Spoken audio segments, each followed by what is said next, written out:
तर हा जो आजार आहे हा असा नाही की फक्त लठ्ठ लोकांनाच आहे, हा इतर लोकांमध्येही सुद्धा आहे. तुम्हाला म्हणजे तुमचे जे झोप सगळ्यात महत्त्वाची जी आपल्याला गरज आहे, जसं अन्न, वस्त्र आणि निवारा आपण ज्याला म्हणतो, तसेच तुमच्याकडे कितीही जरी पैसे असतील, कितीही तुम्हाला असेल, पण खरं जे म्हणजे सुख आहे ते झोपेमध्ये, झोपेचं सुख आहे. आता घरातलं जेवण जरा काही फारसं आवडत नाही. पिझ्झा, बर्गर किंवा असे तत्सम जे पदार्थ आहेत मार्केटमध्ये रेडीली अवेलेबल आहे आणि तरुण पिढीला त्याची आवड आहे. तर हे साधारणतः 2 घटक असे आहेत आपल्या ह्याच्यामध्ये जे की ज्याच्यावर पूर्णपणे आपण ताबा मिळू शकतो, पण तो अनफॉर्च्युनेटली जरा कठीण काम आहे. ही 2 कारणं लठ्ठपणाची आहे. त्याच्यानंतर सध्याची जी शिक्षण पद्धती आहे याच्यावरती म्हणजे माझी तर इच्छा आहे की शिक्षण मंत्र्यांकडे सगळे लोक का बरं तक्रार करत नाही. व्हॅनिशिंग एक्सरसाइज इन स्कूल्स हा एक क्राईम आहे. आज माझ्या स्वतःच्या एकट्याच्या ओपीडीमध्ये एका दिवसाला 18 ते 20 पेशंट असतात. एक्सपोनेन्शियल राईज आहे. हे आपल्याला नाही परवडणार. मोठी मोठी पिढी बर्बाद होऊन जाईल. कृपा करून बाहेरचं खाणं से नो नो नो. पालेभाज्या म्हणजे माझ्या पेशंटला मी नेहमी सांगतो की लव ग्रीन अँड हेट व्हाईट. तर लव ग्रीनमध्ये कसं आहे की तुम्ही हिरव्या पदार्थांवर प्रेम करा. मेथीची भाजी सगळ्यात चांगली आहे, पालक भाजी आहे, चवळीची भाजी आहे, शेंगा आहे, चवळीच्या शेंगा आहेत, भेंडी आहे. ह्या सर्व ज्या निसर्गाने आपल्याला उपलब्ध करून दिलेले आहे आणि आपले शेतकरी बांधव जे शेतामध्ये मेहनत करून आपल्यासाठी तयार करतात, ह्या ज्या पदार्थ तुम्ही जर त्याचा जर वापर केला तर त्यामध्ये तुम्हाला हार्टचं प्रमाण कमी होऊ शकतं. बुद्धाने म्हटलंच आहे, eat the food which contain medicine. म्हणजे असं अन्न का की त्यामध्ये ऑलरेडी निसर्गाने औषधं जपून ठेवलेले आहेत तुमच्यासाठी. जे आपलं खानपान आहे त्याच्यावर पहिला आजार होतो ओबेसिटी म्हणजे लठ्ठपणा.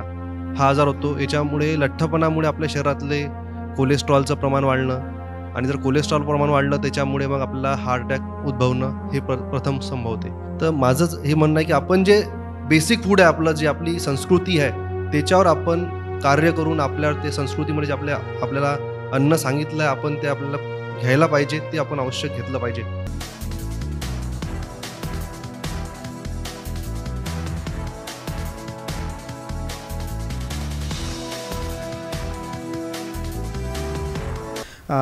आपल्या समाजात आजकाल आपण पाहतोच आहे की लठ्ठपणाचं प्रमाण खूप वाढत चाललं आहे.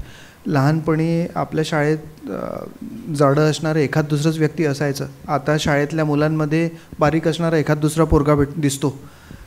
गावात, शहरांमध्ये पहिले जास्त वजन असणारी लोक हमखास दृष्टीत पडायची नाही, त्यांना शेटजी म्हणायचे, अशी खूप लोक कमी राहायचे.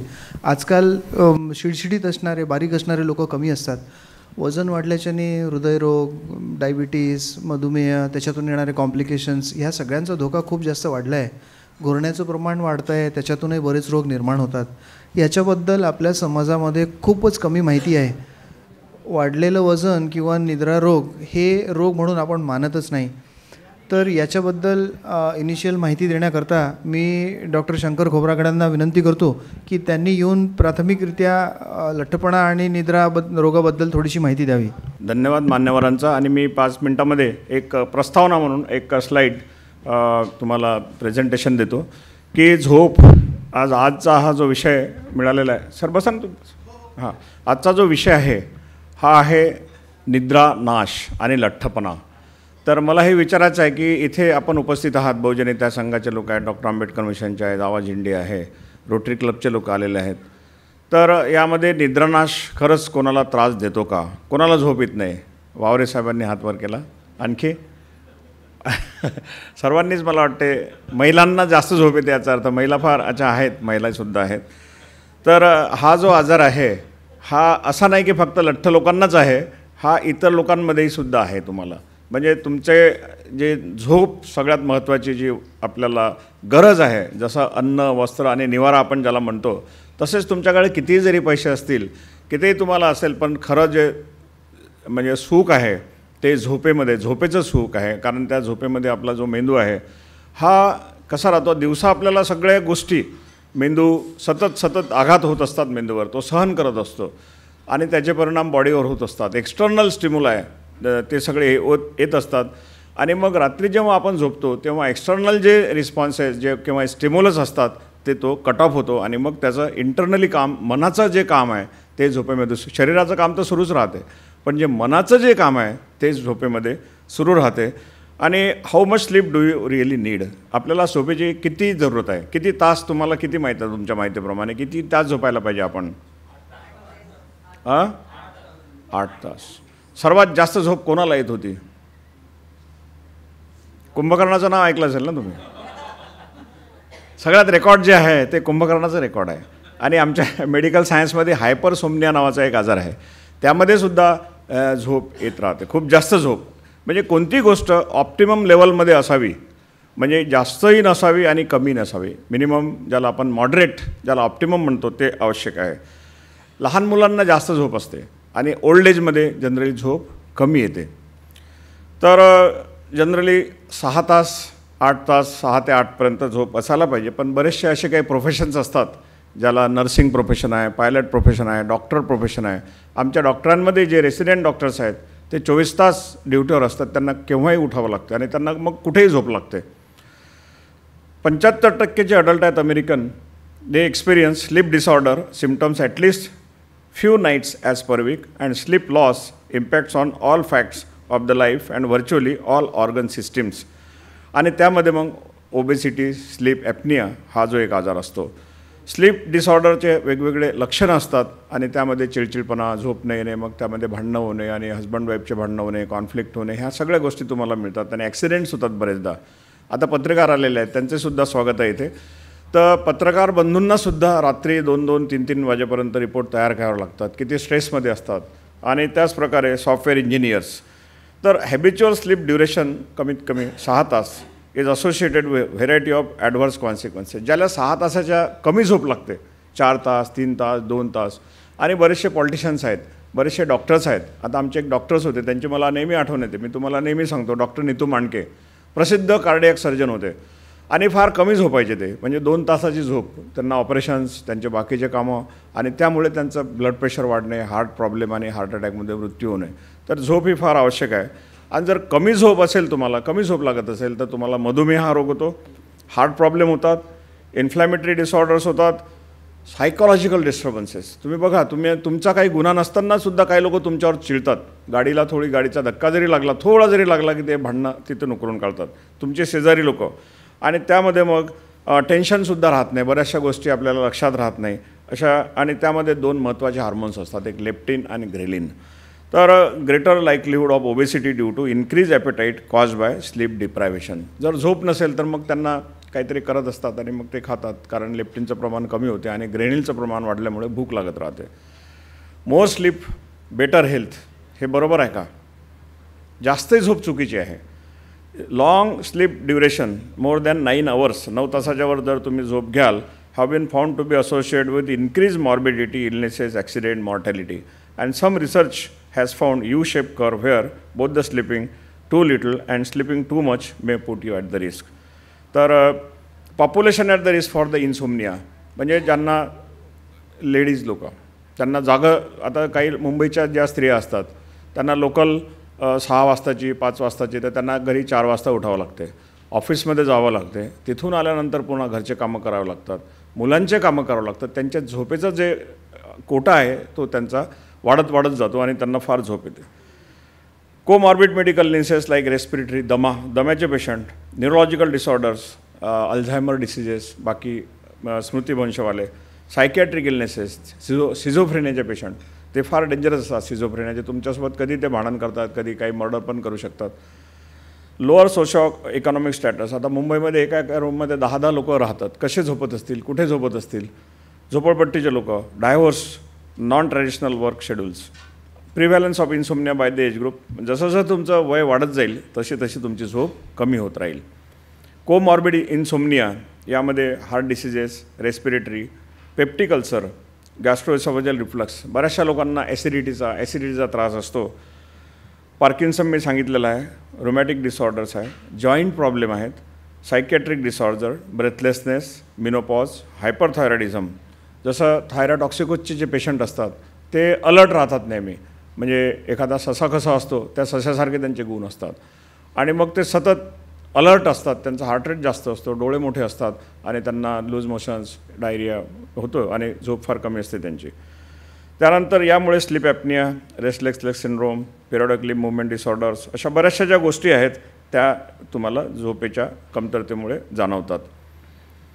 आणि यामध्ये ओबेसिटी आणि particularly central obesity are potent risk factor for the sleep apnoea. जे लोक असे ॲपलसारखे असतात किंवा पेअरसारखे असतात, त्यांचं पोट मोठं राहते आणि पाय कमी असतात, दे कॅन इन्क्रीज फॅरेंजल कोलॅप्सिबिलिटी. आपल्या घशामध्ये एक फॅरिंग्स असते आणि त्याची कोलॅप्स होते झोपेमध्ये through mechanical effects on the pharyngeals of tissues and lung volume and through central nervous system acting signalling proteins adipokines and that may affect airway neuromuscular control. आणि मग ते व्हिसियस सर्कल त्याचं सुरू होते आणि obstructive sleep apnoea is common disorder whose prevalence is linked to an epidemic of obesity in the Western society.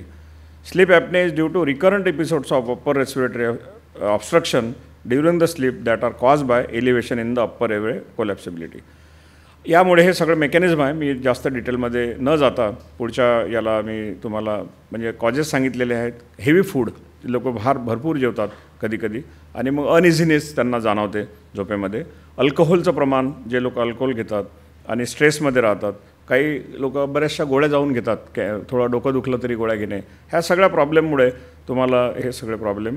त्यामध्ये avoid alcohol नाही घ्यायचं आहे. कॉफीन, ज्याला आपण कॉफी म्हणतो, त्यामुळे झोप येत नाही. टोबॅको आणि हेवी वर्क, बरेचदा दुसऱ्या दिवसाची तयारी करायची असते, तर यामध्ये ट्रीटमेंट आमचे एक्सपर्ट तुम्हाला सांगतील की काउन्सिलिंग किती महत्त्वाचं आहे. आणि त्यामध्ये व्हॉट इज द ड्रग्स. बरेचसे लोक आम्हाला झोपेच्या गोळ्या मागायसाठी येतात की डॉक्टर साहेब मुझे नींद की गोळी दो.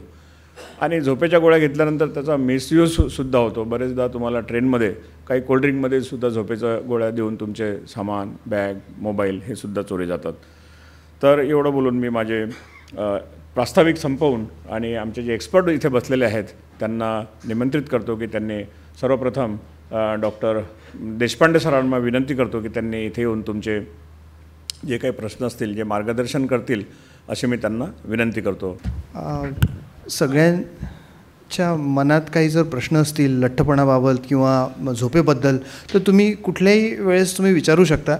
मी तुमची मदत म्हणून सुरुवातीला काही 1-2 प्रश्न विचारून चर्चेला सुरुवात करतो. तुम्हाला जेव्हाही कधी सहभाग घ्यायचा असेल तेव्हा तुम्ही सुरुवात करावा. सर, मी सोमवंशी सरांपासून सुरुवात करतो. लठ्ठपणा म्हणजे आपल्याला खूप जसं समाजामध्ये अवेअरनेस तयार करायचा आहे आणि सगळ्या लोकांना त्याच्याबद्दल ज्ञान झालं पाहिजे. तर एक महत्त्वाची 2-3 कारणं जी आहे की आजकालच्या लहान मुलांमध्ये किंवा नवीन पिढीमध्ये लठ्ठपणाचं प्रमाण का वाढतं आहे? आजकाल आपलं राहणीमान फार जे 40-45 वर्षापूर्वी होतं, फिजिकल ॲक्टिव्हिटी प्रत्येकाच्या लाईफमध्ये कमी होत चालली. सगळं रेडीमेडचा जमाना आहे. म्हणजे आता आपल्या आया ज्या होत्या त्याही हाऊसवाईफच होत्या, पण त्या सगळंच घरचं त्यांना ते तयारी करावं लागेल आणि रोजचं काम पण करायला लागेल. आता सगळं मार्केटमध्ये गेलं की रेडीमेडच मिळतं. आता तर पुढे रेडीमेड मिळायला लागलेलं आहे. तर ह्या जी आपली फिजिकल ॲक्टिव्हिटी अतिशय कमी झालेली आहे, त्याचं एक ते प्रमुख कारण आहे सिडेंटरी लाईफ. आणि दुसरं कारण मुलांमध्ये, स्पेशली नवीन पिढीमध्ये जंक फूडचा जास्तीत जास्त वापर. आता घरातलं जेवण जरा काही फारसं आवडत नाही. पिझ्झा, बर्गर किंवा असे तत्सम जे पदार्थ आहेत मार्केटमध्ये रेडीली अवेलेबल आहे आणि तरुण पिढीला त्याची आवड आहे. तर हे साधारणतः 2 घटक असे आहेत आपल्या याच्यामध्ये जे की ज्याच्यावर पूर्णपणे आपण ताबा मिळू शकतो, पण तो अनफॉर्च्युनेटली जरा कठीण काम आहे. तर ही 2 कारणं लठ्ठपणाची आहे. तसं काही लोकांना आनुवंशिक असतं. म्हणजे काही फॅमिलीमध्ये आपण बघितलं असाल की पूर्ण म्हणजे पिढ्यानपिढ्याची त्यांची ते लठ्ठपणात जाते. ती वेगळी गोष्ट झाली. त्याच्याबद्दल आपण आता सध्या नाही विचार करत आहे की ज्याच्यामुळे आपल्याला आपला वजन कायम राखू शकतो असं जर वाटत असेल तर ह्या 2 गोष्टींकडे साधारणतः आपण लक्ष दिलं पाहिजे. बरोबर आहे सर. आता याचं उदाहरण म्हणायचं झालं सर, पूर्वीच्या काळी सकाळी दूध काढणं, स्वच्छता करणं, अंगण झाडणं, अंगणामध्ये सडा टाकणं, बऱ्याचशा गोष्टी ज्या मिक्सर ज्यावेळेस नव्हता तेव्हा पाटा, वरवंटा, ताक घुसळायला त्यावेळेस ज्या मोठ्या मोठ्या हे राहायच्या, घुसळण्या राहायच्या, त्यांच्यात बरीच अंगमेहनत खूप जास्त होत होती. जेवायचे पदार्थ साधे होते. वरण भात, भाजी पोळी मिळालंच तर सणासुदीलाच गोड. आजकाल सगळ्याच गोष्टी रेडीली अवेलेबल झाल्या आहे. देशपांडे सरांना मला हा प्रश्न विचारायचा आहे सर, की आपल्या सगळ्यांच्या घरातल्या बदललेल्या खाण्यापिण्याच्या पद्धती आणि किचनमध्ये झालेला बदल हा कितपत या लठ्ठपणाच्या पूर्ण इपिडेमिकला प्रादुर्भाव कारणीभूत आहे? अतिशय महत्त्वाचा प्रश्न विचारला जयेश तुम्हाला. इतका बदल झाला आहे खाण्यापिण्याच्या पद्धतीमध्ये आणि जो कधीही व्हायला नको होता. शाळांमधले जे मुलं आहे यांच्यामध्ये सेंटर पॉईंट शाळा आहे इथे सेमिनारी हिल्सला, तिथे मी एकदा आमचं मी जेव्हा डायटिक्स कॉलेजमध्ये शिकवायचो तेव्हा तिथे मी एकदा आम्ही गेलो होतो सर्वे करता. तर मुलांचे आम्ही डबे चेक केले. फक्त 20% मुलांच्या डब्यामध्ये प्रॉपर वरण भात, भाजी, पोळी, कोशिंबीर वगैरे असं आपण जे शाळेत डबा न्यायचो त्या प्रकारचा डबा होता. 40% मुलांच्या डब्यामध्ये ब्रेड, पिझ्झा किंवा केक, चिवडा, शेव म्हणजे रेडीमेड गोष्टी होत्या. आता किती झाले? 60% झाले. 40% मुलांनी डबाच नव्हता आणला. त्यांचे जेव्हा बोललो तेव्हा ते म्हणे की हम कॅन्टीन में खाते. माझ्या डोक्यात असं विचार आला की यांना विचारावं की तुम्ही म्हणजे किती पैसे आहे. म्हणजे मी 10वी पास होईपर्यंत माझ्या खिशात एकही पैसा नसायचा आणि या मुलांच्या खिशामध्ये 20 रुपयापासून 1000 रुपयापर्यंत पैसे होते. मग त्यांना विचारले कोणी दिले पैसे तुम्हाला? तर सीरियस उत्तर दिलं त्यांनी मला की हमारे मम्मी पापा म्हणे रात को 11-12 बजे आते म्हणे, फिर सुबेरे उठते नहीं म्हणे, फिर मेरा ऑटो वाला आता है, बस आती है, हम उनको पूछते कि मम्मी मेरा टिफ़िन, बेटा मेरी नींद नहीं हुई, ऐसा कर मेरे पर्स से पैसे ले ले. मेरे पर्स से पैसे ले ले, हाताने पैसे नाही दिले त्यांनी, मेरे पर्स से पैसे ले ले. मग ही ॲज अ चॉईस तिच्या पर्समधून मला किती पैसे घ्यायचे आणि काय खायचं. त्याच्यानंतर सध्याची जी शिक्षण पद्धती आहे याच्यावरती म्हणजे माझी तर इच्छा आहे की शिक्षण मंत्र्यांकडे सगळे लोक का बरं तक्रार करत नाही. व्हॅनिशिंग एक्सरसाइज इन स्कूल्स हा एक क्राईम आहे. शाळामध्ये शारीरिक शिक्षण नसणं, शाळेच्या मुलांनी व्यायाम न करणं हा शिक्षणासोबत केलेला गुन्हा आहे. कारण ही पिढी उद्याची मोठी पिढी आहे. आज आमच्याकडे 16 वर्षाचा मुलगा आहे, तो ट्रिपल मिसल डिसीज घेऊन कधीच व्यायाम नाही केला. 22 वर्षाचा मुलगा आहे, तो त्याला अँजिओप्लास्टी करायला लागली, कधीच हातपायने हलवले. हो ना. तर हे सगळे ज्या पद्धती आहेत या घरामध्ये गोष्टी करणे, घरामध्ये खाणे याला अत्यंत महत्त्व आहे. फक्त माझ्याकडे पैसे आहेत म्हणून मी बाहेरच खाईल आणि हे खूपच सिरियसली रॉंग आहे. मला आज थोडं यायला उशीर झाला अशा करता मी गेलो होतो पुण्याला शनिवारी रविवारी घरामध्ये स्वयंपाक नाही करायचा हा रूल आहे. किती भयंकर गोष्ट आहे ही. आणि बाहेरच्या अन्नासंबंधी इतके मोठे आर्टिकल्स आणि इतक्या मोठ्या गोष्टी आता सगळीकडे दिसून आल्या. अजिनोमोटो नावाचा एक पदार्थ आहे, अजिनोमोटो आहे. त्याच्यानंतर आपण जे तेल खातो, किती लोकांनी लहानपणी पामोलिनचं तेल खाल्लं होतं? लहानपणी? अच्छा, म्हणजे पण लेडीज म्हणजे कमी प्रमाणामध्ये होतं. पण बाकी कोणते तेल खायचे? जवस होतं, शेंगदाणा होतं, घरी केलेलं तूप होतं, नंतर खोबऱ्याचं तेल होतं, कढीचं तेल होतं. का बरं आपण सोडलं हे? हो ना. आणि यांचा संबंध आता माहीत झाला, यांचा संबंध डायबिटीज, हायपरटेन्शन आणि फॅटी लिव्हर यांच्याशी संबंधित आहे. कृपा करून पामोलिन तेल असणाऱ्या गोष्टी आहे या खाण्यातून बाद करा. घाणीमध्ये जा, त्याला म्हणा मला शेंगदाण्याचं तेल काढून दे माझ्या डोळ्यासमोर, आणि जे शेंगदाण्याची जी हे मिळेल तुम्हाला, शेवटचा जो भाग उरलेला असतो तो पण घरी घेऊन या, त्याच्यामध्ये गूळ आणि तूप टाका आणि त्याच्या वड्या करून खा. Healthy food. हो ना. ते अशा प्रकारचा जो किचनमध्ये बदल झाला आहे, भाज्या नाही खायच्या, बाजारातून मागवायचं. No no no no, please please please please please stop this. Sir, याच्यातनंच पुढचं एक एक्सटेन्शन त्याच्यावरही तुम्ही थोडासा प्रकाश टाका. पूर्वी आपल्या किचनमध्ये मौसम बदलण्यानुसार बदल व्हायचे. उन्हाळ्याच्या वेळेस हे खाऊ नये, पावसाळ्यात ते खाऊ नये, हिवाळ्याच्या वेळेस ह्या गोष्टी आवर्जून खाव्या. वाळवण केलेले पदार्थ, घरी तयार केलेल्या चटण्या, ह्या सगळ्या म्हणजे मुलांना त्याची माहितीच नाही, त्याच्यामुळे ते खातही नाही. ह्या पुन्हा कितपत वापस आणायला पाहिजे याच्याबद्दल काही दुमत नाही. पण ॲज अ पेरेंट्स किंवा आता आपण ज्या लोकांना ह्या गोष्टी माहिती आहे, ह्या लोकांनी कितपत रिइन्फोर्स करायला पाहिजे किंवा आपण कुठल्या लेवलपर्यंत जाऊ शकतो ह्या जुन्या गोष्टी वापस आणायला? काय असते माहिती आहे का, की कुटुंबाच्या शिस्तीच्या विरुद्ध जेव्हा पैसा जातो तेव्हा या प्रकारचे हे होतात, बदल होतात. मला नवरा बायकोला दोघांनाही कामं करायची आहे. आणि मग दोघांना घरामध्ये लक्ष द्यायला वेळ नाही. आता आपल्या इथे थोड्याशा महिला आहे, विथ ड्यू रिस्पेक्ट आणि नमस्कार करून विचारतो, तुमच्यापैकी किती लोकांनी या उन्हाळ्यामध्ये लोणचं टाकलं? एकच. आमच्या घरी पण नाही टाकलं. वेरॅज माझी मिसेस असताना मी एक पोता कैरा विकत आणायचो आणि रविवारच्या दिवशी आंबेफोडणी घेऊन चिरून द्यायचो. संबंध नातेवाईकांमध्ये आम्ही लोणचं वाटायचो. का बरं या गोष्टी व्हॅनिश होऊन राहिल्या? कुठे कुठे आपण चाललो आहे, समजलं ना. आणि लठ्ठपणा, डायबिटीज हे आपले आजार नाही आहे. मी जेव्हा मेडिकलला काम करायचो, आमच्या डायबिटीसच्या ओपीडी होती, तिथे फ्रीमध्ये औषधं मिळायची मेडिकलला, आणि आठवड्यातून 2 दिवस ओपीडी होती. प्रत्येक ओपीडीमध्ये 20 किंवा 25 फक्त डायबिटीसचे पेशंट राहायचे.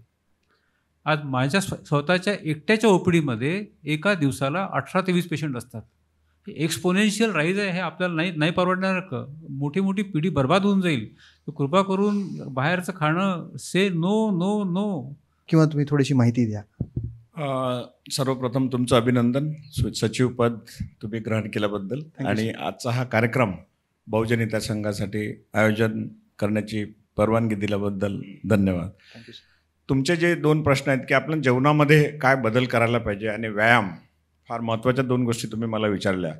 तर जेवणामध्ये बदल हा फार महत्त्वाचा आहे. कारण आपण जेव्हा जेवणाचे पदार्थ, सरांनी सांगितलं आहे, देशपांडे सरांनी, की बाहेरचं फूड खाऊ नका, बाहेरचं अन्न खाऊ नका.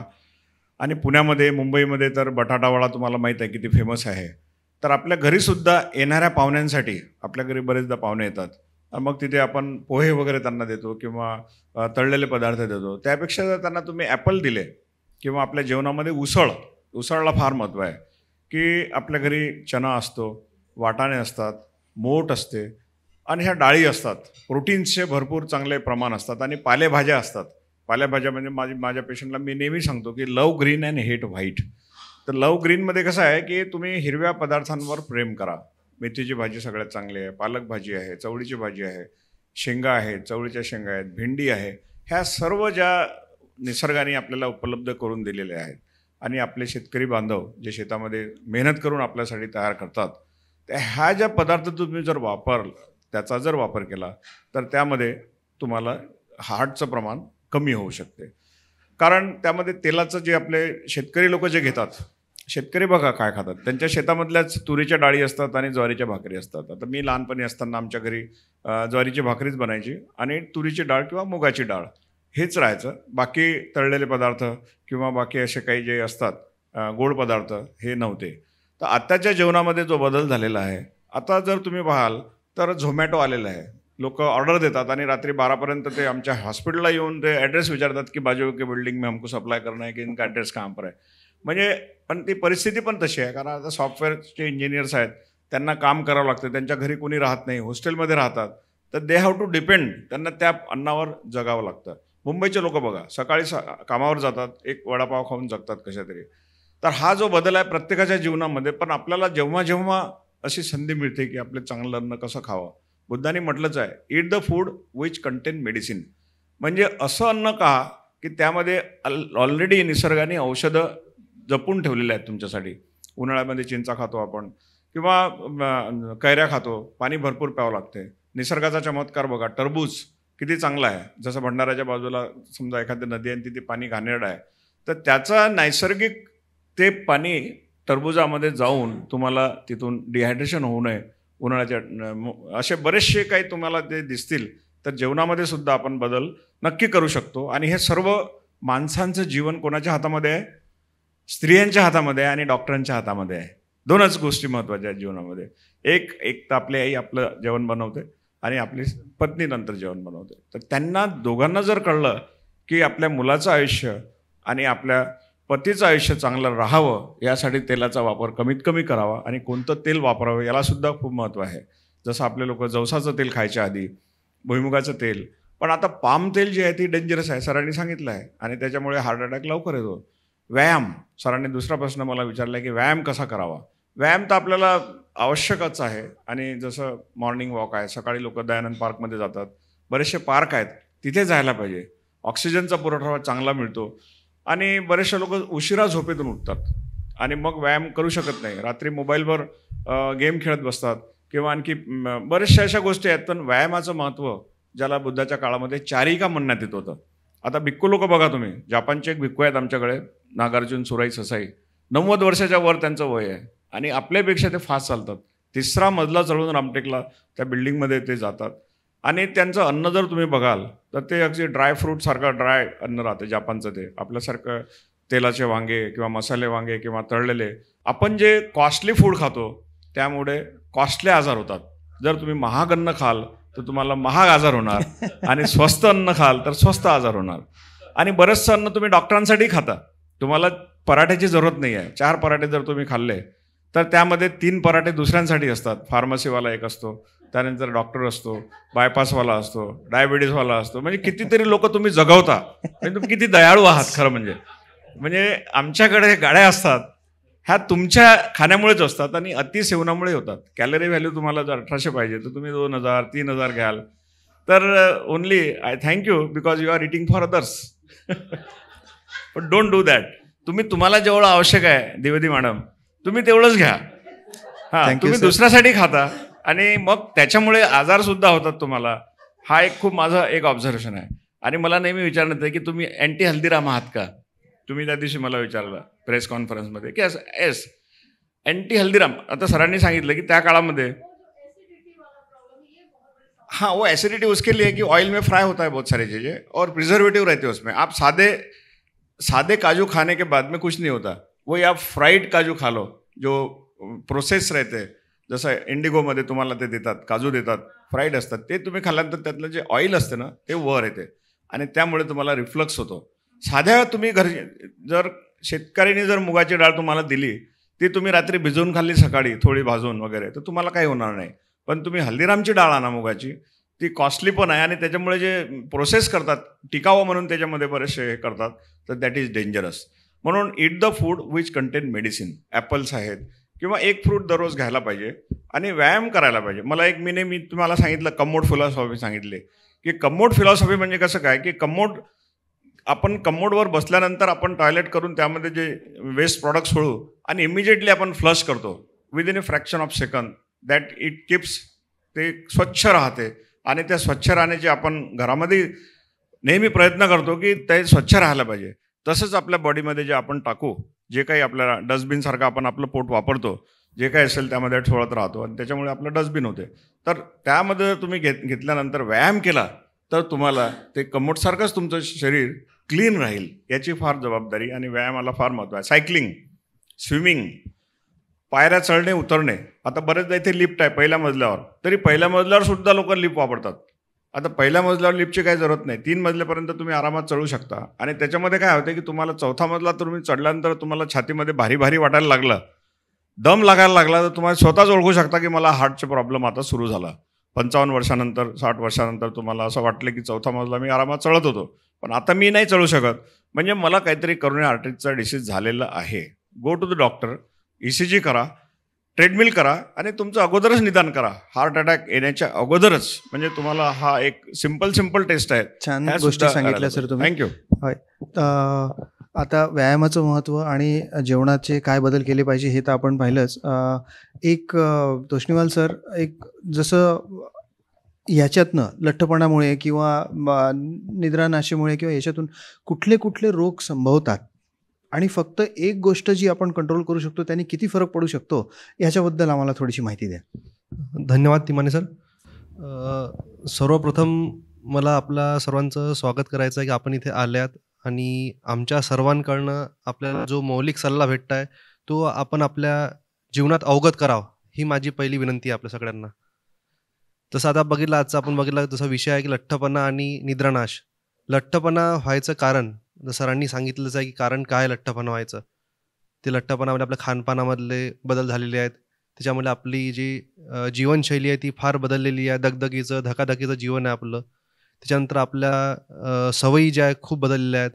म्हणजे आपण धूम्रपान करणे, मद्यपान अति जास्त प्रमाणात करणे, तसेच शरीराला व्यायामची जो अभाव होणे पूर्णतः, त्याच्यामुळे जे आपलं वजन संतुलित एक बॅलन्स राहायला पाहिजे ते आजकाल राहत नाही आहे. त्यानंतर आपलं वर्किंग पॅटर्न जे झाले आपले आजकालचे, आपले वर्किंग जे अवर्स असतात, आता आजकाल खूप साऱ्या MNC कंपनीज जे इंजिनियर्स काम करतात ते नाईट शिफ्ट करतात आणि ढवळ्या ते दिवसभर झोपून राहतात. त्याच्यामुळे पूर्ण स्लीप बॅलन्स जो असतो तो स्लीप सायकल पूर्ण चेंज झाल्यामुळे पूर्ण त्याच्यावर आरोग्यावर फार वाईट परिणाम होतात. तर याच्यापासून जे आजार उद्भवतात सर्वप्रथम जे आपलं खानपणा त्याच्यावर पहिला आजार होतो ओबेसिटी म्हणजे लठ्ठपणा. हा आजार होतो. याच्यामुळे लठ्ठपणामुळे आपल्या शरीरातले कोलेस्ट्रॉलचं प्रमाण वाढणं आणि जर कोलेस्ट्रॉल प्रमाण वाढलं त्याच्यामुळे मग आपल्याला हार्ट अटॅक उद्भवणं हे प्रथम संभवते. त्याच्यानंतर मग कधी जर जास्तच कोलेस्ट्रॉल वाढलं, मेंदूच्या नसामध्ये जर कडकपणा आला किंवा मेंदूच्या नसांमध्ये कुठे गुठली अडकली तर त्याच्यामुळे पॅरालिसिस होणं म्हणजे पक्षाघात किंवा लकवा होणं हा सुद्धा आजार संभवू शकतो. त्याच्यानंतर आणखीन लठ्ठपणामध्ये नंतर काही प्रमाणात आपल्याला थायरॉईड आणि डायबिटीस मधुमेह हे आजार आपल्याला संभवतात. तसेच खूप जर जास्त प्रमाणात आपण राहिलं तर लठ्ठपणा खूप राहिलं त्याच्यामुळे आमच्यात एक मेटाबॉलिक सिंड्रोम म्हणून असते. त्याच्यामुळे काय असतं की भरपूरशा गोष्टी एका बिमारी लठ्ठपणामुळे बाकी सगळ्या बिमाऱ्या एक सोबत येतात अंगामध्ये. त्याला सिंड्रोम म्हणतो, ज्यामध्ये आपण भरपूरशा गोष्टी आपल्याला भेटतात त्यामध्ये.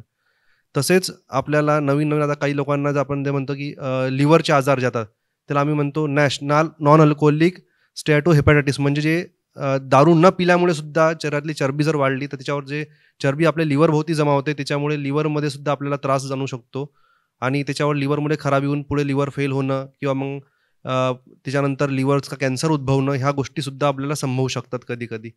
त्याच्यानंतर जर अति लठ्ठपणा वाढला तर लठ्ठपणामुळे तुमच्या शरीराच्या मांसपेशांचा जो भार असतो तो कधी आपल्या सांध्यांवर त्रास देतो आणि वजनमुळे त्यामुळे ऑस्टिओआर्थरायटिस जे आपण म्हणतो सांध्यांचा त्रास उद्भवू शकतो किंवा कधी वात आपण जो म्हणतो वातसुद्धा आपल्याला वाताचा त्रास होतो. खूप लोकांना आपण बघतो की वजन खूप वाढलेलं असते, 100 किलो 110 किलो, त्यांचे सांधे जे असतात फार खिळखिळ झाले, त्यांना चालणंसुद्धा कठीण होतं अशा वेळेस. तर त्याच्यानंतर त्यांना वाताचा सुद्धा आजार संभवू शकतो. त्याच्यानंतर थायरॉईडचा आजार, हा आजार जो आहे हा लठ्ठपणा आणि थायरॉईड हे दोन्ही गोष्टी सोबत चालतात आमच्या म्हणतात. जसा लठ्ठपणा वाढतो तसा थायरॉईड वाढतो, थायरॉईडचं प्रमाण वाढते आणि त्याच्यामुळे आपल्याला जर लठ्ठपणा कंट्रोल केला तर आपण थायरॉईडसुद्धा आपण कंट्रोलमध्ये करू शकतो आणि त्या बिमारीपासून आपण थांबू शकतो.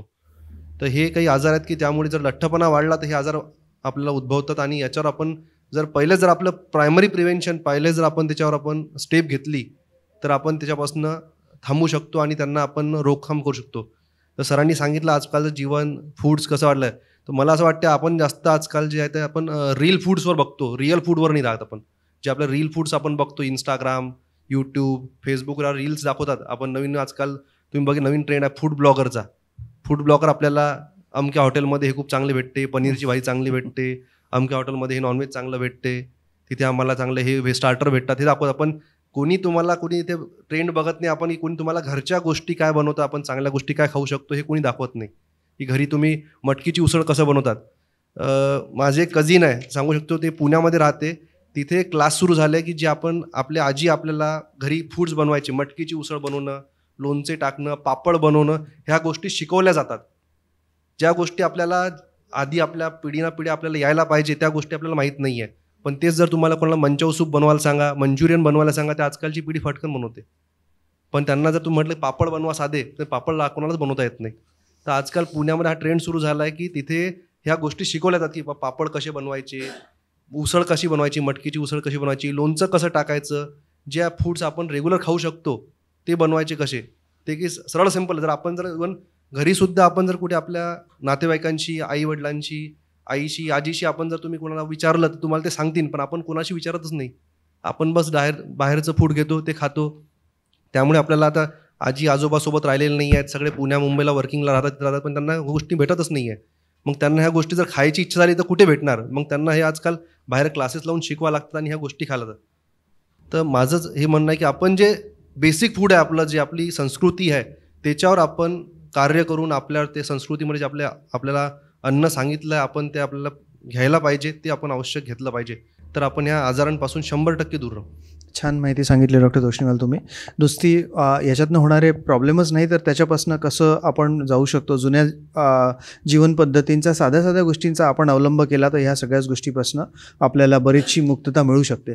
आपल्या समाजामध्ये जे ज्ञान आहे, जशी डॉक्टरांनी माहिती सांगितली, BP होतं, शुगर होतं, हार्टचा त्रास होतो, ब्रेनचा त्रास होतो. पण नुसतंच हेच नाही तर फॅटी लिव्हर, चरबीयुक्त लिव्हर, जसं सकाळच्या चर्चासत्रात डॉक्टर तिवस्करांनी सांगितलं की चरबीयुक्त liver has replaced alcoholic liver liver ट्रान्सप्लांटची जी कारणं आहेत त्याच्यामध्ये चरबीयुक्त लिव्हरचं फेल्युअर होणं हे जास्त महत्त्वाचं कारण झालं आहे आजकाल, दारूमुळे लिव्हर खराब होण्याच्या पेक्षा जास्त. तर हा सुद्धा आजार याच्यातनं संभवतो. या लोकांमध्ये कर्करोगाचं प्रमाणही जास्त असतं. सोमनशी सर, मला तुम्हाला प्रश्न विचारायचा आहे की जी लोक लठ्ठ असतात त्या लोकांमध्ये 2 गोष्टी आपण लहानपणी खूप आपण ऐकलेल्या आहेत की ह्या लोकांना कुठेही लवकर झोप लागते, आणि दुसरं यांच्याबद्दल दुसरी मान्यता अशी होती की ते सुखी होते, झोपेतच गेले. ह्या दोन्ही गोष्टींबद्दल तुमचं मत सांगा. श्वास आपण आतमध्ये घेतो, बाहेर सोडतो, तर लठ्ठपणा झाल्यामुळे ती फॅरिंग्स कोलॅप्स होते, आणि फॅरिंग्स कोलॅप्स झाल्यामुळे ती प्रक्रिया ती मंदावते. त्याला स्लीप ॲपनिया म्हणतात. हा एक आजार झाला. दुसरा आजार, जसं जसं तुमचं वजन वाढेल तसं तसं तुम्हाला डायबिटीज व्हायचे चान्सेस खूप जास्त होतात. तिसरं, ब्लड प्रेशर वाढतं. म्हणजे ह्या एका गोष्टीपासून अशी मालिका सुरू होते. आणि मग खोब्रागडे सरांनी सांगितलं की झोप जर आपली बरोबर झाली नाही तर त्याच्यामुळे मग अजून पुढचे इश्यूज चालू होतात. म्हणून आपला प्रयत्न हा असला पाहिजे की ह्या सगळ्या गोष्टींचं मूळ कारण जे आहे लठ्ठपणा, हाच जर आपल्याला झाला नाही तर बाकीचे प्रॉब्लेम व्हायचे चान्सेस एकदमच कमी होतात. म्हणून आपलं जे टार्गेट असलं पाहिजे ते आपलं वजन आपल्या उंचीसाठी जेवढं आवश्यक आहे तेवढंच असलं पाहिजे. आपण ते साधारणतः बायोमास इंडेक्स म्हणतात त्याला, तर 23च्या खाली ती अडल्टमध्ये असली पाहिजे, तर आपलं वजन नॉर्मल आहे. 23च्या वर जर गेलं तर मग तो लठ्ठपणा झाला. आणि जसं जसं वाढेल तसं मग तो लठ्ठपणाचे 3-4 प्रकार आहेत. 35 ते 40च्या मध्ये जर असेल तर खूप ते सिव्हिअर ओबिसिटी त्याला आपण म्हणतो. तर आपला प्रयत्न हाच राहिला पाहिजे की आपलं बॉडी मास इंडेक्स साधारणतः 23च्या आत राहिली पाहिजे. आणि त्याच्यावर आपल्याच हाती आहे, डॉक्टरांकडे जायची तुम्हाला गरज नाही. तुमचं डाएट आणि तुमच्या ॲक्टिव्हिटी ह्या जर बरोबर असल्या तर लठ्ठपणा होतच नाही. म्हणजे लठ्ठपणासाठी मग तुम्हाला डॉक्टरकडे जायचं काही काम असू नये. त्यांनी असं सांगितलं की काही गोष्टी तुम्ही आमच्यासाठी खाता हे खरंच सुंदर आलेलं आहे. म्हणजे काही जरी विनोदाचा भाग असला तरी त्याच्यात वस्तुस्थिती पण आहे. Thank you sir. देशपांडे सर, मला तुम्हाला हे विचारायचं होतं की जे लोक लठ्ठ असतात, ज्यांच्यामध्ये घोरण्याचं प्रमाण जास्त असतं आणि ज्यांची झोप नियमित राहत नाही, आणि ज्यांना आपण OSA किंवा निद्रानाश किंवा झोपेचा विकार म्हणतो, यांना जर सामान्य लोकांना ओळखायचं जर असेल तर याची साधारण लक्षणं कुठली आहेत, आणि तुम्ही त्याच्यावर काय काय उपाय, म्हणजे डॉक्टरांकडे कधी गेलं पाहिजे किंवा कुठल्या लक्षात आल्यावर तुम्ही डॉक्टरांकडे गेलं पाहिजे? दोन एक पहिले मनातलं जे कन्फ्युजन आहे हे करा, दूर करा.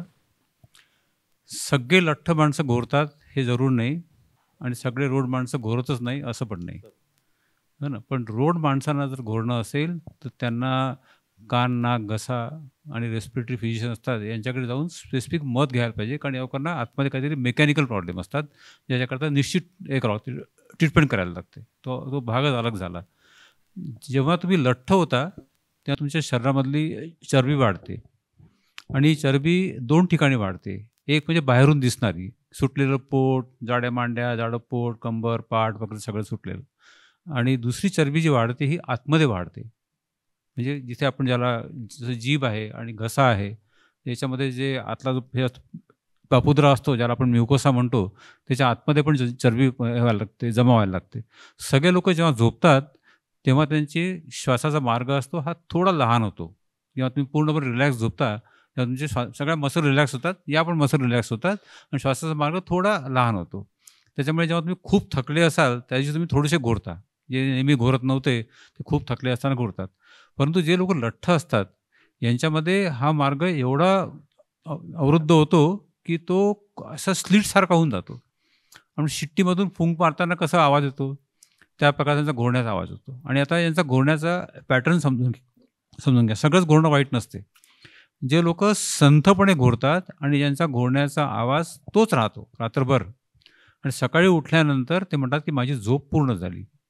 ठीक आहे, संथपणे घोरतात, इतरांना आवाज येत नाही, इतरांची झोप डिस्टर्ब होत नाही आणि सकाळी उठल्यानंतर माझी पूर्ण झोप झाली. हा आजारपणाचा भाग नाही, पण तरी पण हे आहे घोरणंच. पण दुसरं जे घोरणं असते, जे प्रोग्रेसिव्हली वाढते, म्हणजे आवाज त्यांचा मोठा मोठा होऊन जातो, एकाएकी आवाज थांबतो, हो ना, आणि मग थोड्या वेळाने पुन्हा सुरू होतो, पुन्हा आवाज वाढतो, पुन्हा एकाएकी थांबतो. हा आमच्याकरता अतिशय गंभीर स्वरूपाचा आजार आहे, याला म्हणतात ऑब्स्ट्रक्टिव्ह स्लीप ॲपनिया. याच्यामध्ये काय होते, जेव्हा यांचं घोरणं वाढत जाते तेव्हा हा मार्ग जास्तीत जास्त लहान होतो. हा लहान झाल्यामुळे रक्तामध्ये कार्बन डायऑक्साईडचं प्रमाण वाढते आणि त्याच्यामुळे मेंदूला आवश्यक तेवढा ऑक्सिजन मिळत नाही आणि मेंदू स्वतःची नेहमी काळजी घेतो. मेंदू तुम्हाला जागं करतो. तुम्ही जागे झाले की पुन्हा तुमच्या मसल्स ओपन होतात, पुन्हा तुमचं घोरणं थोड्या वेळाकरता कमी होते आणि पुन्हा तुम्ही झोपेत जाता. या लोकांच्या घोरण्याला कृपा करून हसू नका. हे लोक नेहमी सकाळी उठल्यानंतर माझी झोप नाही झाली कि तुम रात भर खराटे मारते रहे, सबकी नींद डिस्टर्ब की, अभी सुबेरे उठ के बोल रहा मेरी नींद नहीं हुई. He is a six man. हा सिरियस प्रकारचा आजार आहे. या माणसाला तात्काळ डॉक्टरकडे न्यायला पाहिजे. कोणते कोणते आजार होतात? झोपेमध्ये ब्लड प्रेशर वाढणे, झोपेमध्ये हृदयाची गती वाढणे, आणि हृदयाची गती वाढण्याचे 2 भाग असतात. हृदयाच्या वरच्या कप्प्याची गती वाढणे, ज्याला आपण सुप्राव्हेंट्रिक्युलर टॅकीकार्डिया म्हणतो, आणि हृदयाच्या खालच्या कप्प्याची गती वाढणे, ज्याला आपण व्हेंट्रिक्युलर टॅकीकार्डिया किंवा व्हेंट्रिक्युलर फिब्रिलेशन म्हणतो. आणि त्याच्यामुळे या लोकांचा झोपेमध्ये आकस्मिक मृत्यू होतो, हो ना. त्याच्यामुळे हे जे या प्रकारचं जे घोरणं आहे हे अतिशय डेंजरस आणि रिस्की असते. आणि आत्ताच आपल्याला एक्सरसाइज आणि या संबंधी सांगितलं. 10व्या वर्गातले जे मुलं पास झाले, आमचे एक कलिग आहे, त्यांचा मुलगा पण पास झाला. मग मी त्यांना भेटायला गेलो अभिनंदन करायला. मग त्या फॅमिलीची अपेक्षा होती की या मुलाला मी काहीतरी सल्ला द्यावा की पुढे काय करायचं. तर नेहमी लक्षात ठेवा, आम्ही ज्या पठडीतून मोठे झालो तेव्हा 2च ब्रँचेस होत्या, इंजिनिअरिंग आणि मेडिकल. दुसरे बाकी कुठल्या ब्रँच आम्हाला माहितीच नव्हत्या. त्यामुळे या प्रकारचे सल्ला देण्याकरता आम्ही लोक सक्षम नाही. पण त्याचे वडील म्हणे की डॉक्टर साहेब याला म्हणे काहीतरी सांगा म्हणे काय करायचं. मी म्हटलं माझा एकच सल्ला आहे तुला, स्वयंपाक करायला शिक आणि रोज व्यायाम कर, आणि हे पुढचं फ्युचर आहे. समजा ना, 10वा पास झालेला मुलगा, त्याला 11वीमध्ये ॲडमिशन, पुढचं सगळं ठरेपर्यंत भरपूर वेळ असतो. त्याला कृपा करून स्वयंपाक करायला शिकवा आणि त्याला रोज व्यायाम करायला लावा. त्याचं भविष्य सुधरेल. जसं आता डॉक्टर कोपराकडे म्हणाले की ते झोमॅटो स्विगी मागवतात. हा मुलगा जर 10वीमध्ये असताना स्वयंपाक शिकला असता तर स्विगी झोमॅटोकडे गरज नव्हती, स्वस्तामध्ये आणि शुद्ध जेवण मिळालं असतं. करेक्ट. खूपच छान माहिती सांगितली सर तुम्ही. म्हणजे इंटर्नशिपला असताना म्हणजे मी पण जायचो त्यावेळेस, मी स्वप्नील आम्ही वर तिकडे सेमाडोला पोस्टेड होतो. तेव्हा 15 दिवसातून आम्ही एकदा घरून ते अर्धे पोते बाईकवर बांधून वर घेऊन जायचो. म्हणजे 15 दिवस तेवढं पुरलं पाहिजे आणि स्वतः स्वयंपाक करायचो. ह्या सगळ्या पद्धती सुटून गेल्या आणि झोमॅटोच्या किचनमधल्या प्रवेशाने खूप मोठं नुकसान झालं आहे आजच्या पिढीचं. खोबरागडे सर, मला हे विचारायचं होतं की हे झोपेचा रोग ज्या लोकांना असतो, ज्यांना यांचं निदान म्हणजे डॉक्टर कसं करतात, किंवा काही सोप्या पद्धती किंवा लवकरच यांचं निदान होऊ शकतं का, की ते कठीण आहे? हां, आता आपण निद्रानाशवर आणि ओबेसिटी, लठ्ठपणा, तर यावर आपल्याला प्रॉब्लेम माहीत झाला की काय आहे. आता पेशंट आले माझ्याकडे, समजा की डॉक्टर साहेब, जनरली स्त्रिया घेऊन येतात पुरुषांना कि साहब इसके कारण हमारी नींद खराब हो जाती है, पति के कारण पत्नी की नींद जो है वो खराब हो जाती है. तर ते जेव्हा आमच्याकडे येतात पेशंट्स, तर आम्ही त्यांची हिस्ट्री आधी विचारतो की तुमचं काही सवयी आहेत का, तुम्हाला दारू पिता का, तुम्ही खर्रा खाता का, किंवा आणखी जेवणामध्ये तुमचे कोणते पदार्थ असतात, तळलेले पदार्थ खाता का, तुम्ही उशिरा जेवता का, अशा आणखी तुम्हाला काही सोबत आजार आहेत का, थायरॉईड आहे का, ब्लड प्रेशर आहे का, मधुमेह आहे का तुम्हाला, आणखी काही दुसरे काही कोविड झालं होतं का. आता कोविडनंतर बरेचसे जे पेशंट्स आहेत ते नवीन नवीन लक्षणं घेऊन येतात, म्हणजे जे पुस्तकामध्ये नव्हते आपण वाचलेले कधी, की ते लक्षणं घेऊन येतात आणि मग ते कोरिलेट करतात की आम्ही वॅक्सिन घेतल्यामुळे झालं. दुसरं, आम्हाला काही गोळ्या दिल्या डॉक्टरांनी, स्टिरॉईड बरेचदा, जसे आमचे काही बंधू असतात, आयुर्वेदिक, होमिओपॅथिक अशा बऱ्याचशा गोळ्या देतात. आणि काही वातासाठी सुद्धा अशा पावडर वापरतात बरेचसे लोक, की जी पावडर आहे त्यामध्ये स्टिरॉईड असतात आणि मग ती खाल्ल्यामुळे लोकांचे बरेचसे प्रॉब्लेम वाढतात, मधुमेहसुद्धा होतो. असे जेव्हा पेशंट तुमच्याकडे येतात तर आम्ही त्यांचा आधी ब्लड प्रेशर चेक करतो, त्यांचं रक्त तपासणी करतो की त्याचं हिमोग्लोबिन किती आहे. त्याचं हिमोग्लोबिन एखाद्याचं खूप जास्त असेल, 20 ग्राम वगैरे असेल, पॉलिसायथिमिया एक आजार असतो. काही लोकांना कॅन्सरसचे लक्षणं असतात. तर डॉक्टरकडे गेल्यानंतर, म्हणून आम्ही नेहमी म्हणतो की physician is like A magician. तो एक जादूगार आहे, कारण त्याला सर्व समजते. जो पेशंट चेहऱ्यावरून त्याला समजते की या पेशंटला काय असेल, की याला कोणते कोणते आजार असू शकतात. आता सध्या सरांचा 40-45 वर्षाचा अनुभव आहे, आमचाही 40-40 वर्षाचा अनुभव आहे. तर यामध्ये आम्हाला चेहऱ्यावरून जवळपास अर्ध्या आजार समजून जातात आणि मग आम्ही त्यांची नाडी तपासणी, ब्लड प्रेशर आहे, ECG आहे, ट्रेडमिल आहेत, इको आहे आणि त्यानंतर आम्ही त्यांना सांगतो की आता तुम्हाला समजा ओबेसिटी आहे, तुमच्या सरांनी सांगितलं की त्याचा जर BMI मोर दॅन 18 ते 25च्या वर गेला, नॉर्मलच्या वर गेला तो. वजन समजा आता माझी हाईट 167 सेंटीमीटर आहे, तर माझं वजन फक्त 67 किलोच असायला पाहिजे. Height in centimeter -100 is equal to ideal body weight. आणि तुम्ही मग तुमच्या शरीरामध्ये किती फॅट साठवलेली आहे, जसं फिक्स्ड डिपॉझिट ठेवतो आपण बँकेमध्ये, तसेच आपले शरीर फॅट डिपॉझिट करून ठेवते. तर त्याकरता फॅट एस्टिमेशन करण्यात येते, डेक्स्ट्रा स्कॅन म्हणतात. आणि मग एक प्लॅटिस्मोग्राफी नावाचं इन्व्हेस्टिगेशन करतात स्लीप इन्सोमनियासाठी, स्लीप डिसऑर्डरसाठी. आणि त्यामध्ये EEG, बाकीच्या टेस्ट, प्लॅटिस्मोग्राफी ह्या सगळ्या टेस्ट करतात आणि मग सांगतात की तुम्हाला OSA नावाचा आजार झालेला आहे, ऑब्स्ट्रक्टिव्ह स्लीप ॲपनिया. सरांनी सांगितले घोरण्याचे कसे प्रकार असतात, कसे लोक घोरतात. आणि मग त्यावर बायपॅप किंवा आणखी दुसऱ्या मशीन्स असतात, त्यासुद्धा अवेलेबल आहेत. बरेचसे तुम्ही पाहिले असतील नातेवाईक तुमचे की ते मशीन घेऊन झोपतात, म्हणजे त्यांच्या बाजूला मशीन असते आणि त्या मशीनवरून त्यांचं ते श्वासोश्वास होत राहते. आणि मग ते जे स्लीप स्पेशालिस्ट आहेत, बरेचसे स्लीप स्पेशालिस्ट डॉक्टर्स आहेत, MD, पल्मोनॉलॉजिस्ट म्हणा किंवा स्लीप स्पेशालिस्ट, तर ते मग आपल्याला योग्य, म्हणजे आम्ही सुद्धा त्यांना रेफर करतो की आता तुमचा पुढचा जो उपचार आहे तो त्यांच्याकडून तुम्ही घ्यायला पाहिजे. पण सगळ्यात महत्त्वाचं म्हणजे सरांनी सांगितलं, सोमवंशी सरांनी, की लठ्ठपणा वाळूच देऊ नका. हे तुमच्या हातात आहे. तुम्हाला काय खायचं आहे तुम्ही ठरवा, किती खायचं आहे तुम्ही ठरवा. आणि खाण्यासाठी जगू नका, तर जगण्यासाठी खा. जेवढं तुम्हाला जगण्यासाठी आवश्यक आहे तेवढंच घ्या आणि जे बाकीचं अन्न उरलेलं आहे ते पुढच्या पिढीसाठी थोडं जमा करून द्या, त्यांनाही प्रॉब्लेम झाला नाही पाहिजे. बरोबर आहे sir. Eat less and live more. Eat less live more असं जुन्या काळाच्या म्हणी, जुन्या काळाच्या पद्धती, जुनी कुटुंब पद्धती, आपल्याला सांगितलेले सगळे संस्कार हे आपण आजपर्यंत पाश्चात्य देशाच्या अंधाधुंद अनुकरणामुळे ज्या गोष्टींना आपण अंधविश्वास म्हणतो त्या आपल्या जेनेटिक मेकअपसाठी अत्यंत सायंटिफिक आहे. शास्त्रोक्तरित्या त्या सगळ्या गोष्टी आपल्यासाठीच बनलेल्या आहे. जितकं आपण वेस्टर्न अनुकरण करतो आहे तेवढं आपल्या शरीरामध्ये रोगांचं प्रमाण वाढत चाललेलं आहे. तर छान माहिती सध्या आपली सगळ्यांची इथे सुरू आहे. तुमचे काही प्रश्न असाल तर आपण डेफिनेटली घेऊ शकतो. डॉक्टर तोष्णीवाल, जसे आता हे झोपेचे विकार असतात तर त्याच्यामध्ये हे CPAP-बद्दल थोडीशी माहिती जनमानसांमध्ये सोप्या भाषेत तुम्ही सांगा, किंवा अजून काही औषधं वगैरे देऊ शकतो का, ही माहिती द्या. जसं बघा सरांनी सांगितलं आपण की निदान आपण कुठल्या पद्धतीनं करू शकतो.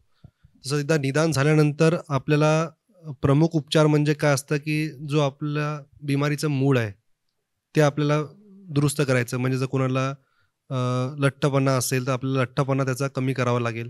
जर कोणाला कुठला सेवन, मला मद्यपान असेल, धूम्रपान असेल, त्याच्यामुळे जर हे गोष्ट होत असेल तर आपल्याला ती गोष्ट पहिले बंद करावी लागणार आहे.